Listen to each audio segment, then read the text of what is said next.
કઈ રીતે ધમકીનો સંદેશો હતો, ક્યાંનો હતો, એમાં આગળ શું કાર્યવાહી છે, ફરિયાદ નોંધી છે, શું છેલ્લા કેટલાક સમયથી અલગ અલગ ડેસ્ટિનેશન ઉપર જતી અને આવતી ફ્લાઇટ્સમાં બોમ્બ મૂકેલો છે અને થ્રેટ્સ બાબતેના બનાવો ધ્યાન ઉપર બનેલા છે. એ પૈકી અમદાવાદ એરપોર્ટ ઉપર છેલ્લા 2 માસમાં આ પ્રકારના 2 બનાવો બનેલા છે, જેમાં 11/11/2024ના રોજ અમદાવાદથી જીદા જતી જે ફ્લાઇટ છે ઇન્ડિગોની, એના જે ટોયલેટમાંથી એક ચીટ મળેલી હતી જેના પર બોમ્બ લખેલું હતું. અને એ ગુનાની તપાસ, એટલે એ બનાવની જે ગંભીરતા છે એ ગંભીરતાને ધ્યાને રાખી પોલીસ કમિશનર શ્રી અમદાવાદ શહેર દ્વારા એ ગુનાની તપાસ ક્રાઇમ બ્રાન્ચને સોંપવામાં આવેલી હતી. 2 દિવસ અગાઉ 10 તારીખના રોજ, 10 ફેબ્રુઆરીના રોજ જીદ્દાથી અમદાવાદ આવતી ફ્લાઇટમાં એક પેસેન્જરની જે સીટની બાજુમાં આવેલી વિન્ડો છે એ વિન્ડો પેનલમાંથી ઇમિગ્રેશન ફોર્મમાં એક ચીટમાં યહાં બોમ્બ ઇઝ હિયર લખેલી ચિઠ્ઠી એક મળેલી છે, જે ટિશ્યુ પેપરની છે. આ બંને બનાવો એક જ ઇન્ડિગોની ફ્લાઇટ્સના છે, જે એક અમદાવાદથી જીદ્દા જઈ રહેલી હતી અને બીજી ફ્લાઇટ જે છે એ આજે હમણાં લેટેસ્ટ જે બનાવ બન્યો છે એમાં એ જીદ્દાથી અમદાવાદ આવી રહેલી હતી.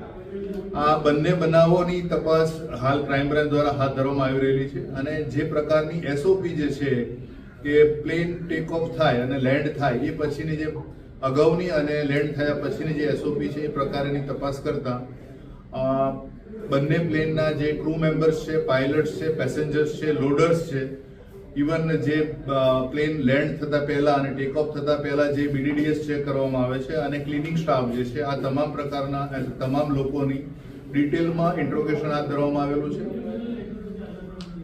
આ બંને ફ્લાઇટના તમામ પેસેન્જર્સ અને જે પણ મેં અત્યારે હાલ કીધું ક્રૂ મેમ્બર્સ અને બીજો જે હેલ્પિંગ સ્ટાફ છે એ તમામના હસ્તાક્ષરના પુરાવા પણ મેળવવામાં આવેલા છે. અને એ જે પ્રકારની થ્રેટ મળેલી છે જેના કારણે એક પ્લેન લગભગ 8 કલાક લેટ થયું છે, બીજું પ્લેન એનું બીજી જે શોર્ટેજ હતી એ પણ લેટ થયેલી છે.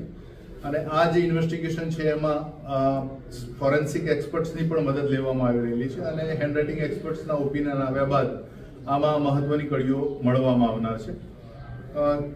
જે અલગ અલગ પ્રકારે શક્ય એટલા તમામ પ્રકારના જે એના આયામ જે છે કે કોણ મૂકી શકે આ ચિઠ્ઠી અથવા તો એના ઉદ્દેશ્ય શું છે એ પણ આ તપાસમાં આવરી લેવામાં આવેલા છે. કોની શક્યતા હોય તેવી લાગી રહી છે આખા કાંડની પાછળ? બંને વખત એક જ ફ્લાઇટ, એક જ જેદાથી જ આવતી સ્ટાફ કોઈ કે પછી મુસાફર કે કોની સંડોવણી હોઈ શકે? જે 11/11/24ના રોજ ઇન્ડિગોની ફ્લાઇટ્સ જે અમદાવાદથી જીદ્દા જઈ રહેલી હતી એ ફ્લાઇટ્સ અગાઉ લખનૌથી અમદાવાદ આવેલી હતી. એટલે આ જે અગાઉનો રૂટ અને પ્રપોઝ રૂટ અને જ્યાંથી અરાઇવલ થયું છે આ તમામ જે મેનિફેસ્ટ જે છે પેસેન્જર્સના લિસ્ટના એના પણ કોલ ડિટેલ્સ એનાલિસિસ વગેરે હાથ ધરાઈ રહ્યું છે. અને જેટલા પણ ટેકનિકલ હેલ્પ મળે છે અને ઇન્વેસ્ટિગેશનમાં ખૂબ જ ગંભીરતાપૂર્વક હાથ ધરાયેલું છે અને ટૂંક સમયમાં એમાં જે લીડ છે એ લીડ ઉપર કામ કરતા કદાચ આરોપી સુધી પહોંચી જવાશે. સાહેબ, આપણા અનુભવ પ્રમાણે લાગે છે કે ભયનો માહોલ આખો ઉભો કરવા માટે આ પ્રકારના કૃત્ય થતું એવું લાગે છે? જે પ્રકારના હસ્તાક્ષર પ્રથમ દર્શનીય રીતે બંને જે ચિઠ્ઠી મળેલી છે એમાં જોવામાં આવતા દેખાય છે કે જાણી જોઈને કોઈને હસ્તાક્ષર બગાડીને લખેલું હોય. ભયના માહોલ સિવાય પણ અન્ય કેટલાક એવા પરિબળો છે જે હાલ અત્યારે જાહેર કરવા જરૂરી નથી, જે કારણ કે એ પ્રકારે લીડ ઉપર જ કામ કરી રહેલા છીએ. પણ એના 2 થી 3 પ્રકારની સંભાવનાઓ છે, જે સંભાવનાઓ આધારે અત્યારે તપાસ ચાલી રહી છે અને આ બંને કેસમાં ટૂંક સમયમાં સફળતા મળશે. કેવી સંભાવના છે 2 થી 3?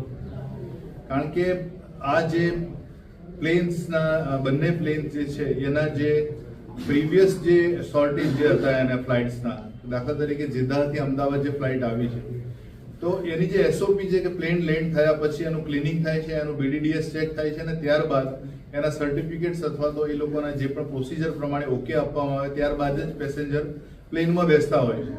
એ જ પ્રકારે પ્લેન જ્યારે લેન્ડ થાય ત્યારે પણ આ જ પ્રોસેસને ફરીથી એના અમલમાં મૂકવામાં આવે છે. પ્રથમ BDDS ચેક થાય છે, પછી પ્લેન ક્લિનિંગ થાય છે અને આ અરસામાં જ આ બંને વખતે આ ચિઠ્ઠી ધ્યાન ઉપર આવેલી છે. એટલે એ જે પ્રકારે આ જે ચિઠ્ઠી મળવી પ્લેનમાંથી, તો એ જ સંભાવના રહે છે કે કાં તો પેસેન્જર, કાં અંદરના ક્રૂ મેમ્બર્સ અથવા તો ક્લિનિંગ સ્ટાફ અથવા તો લોડર, આ પૈકીના જ કોઈ વ્યક્તિ હોઈ શકે, અન્યથા કોઈ હોઈ શકે નહીં. એટલે એ દિશામાં અલગ અલગ દિશામાં અત્યારે હાલ તપાસ ચાલી રહી છે. બંને ચિઠ્ઠીના હસ્તાક્ષર એક સરખા છે. ના, બંને ચીઠીના હસ્તાક્ષર એક સરખા નથી.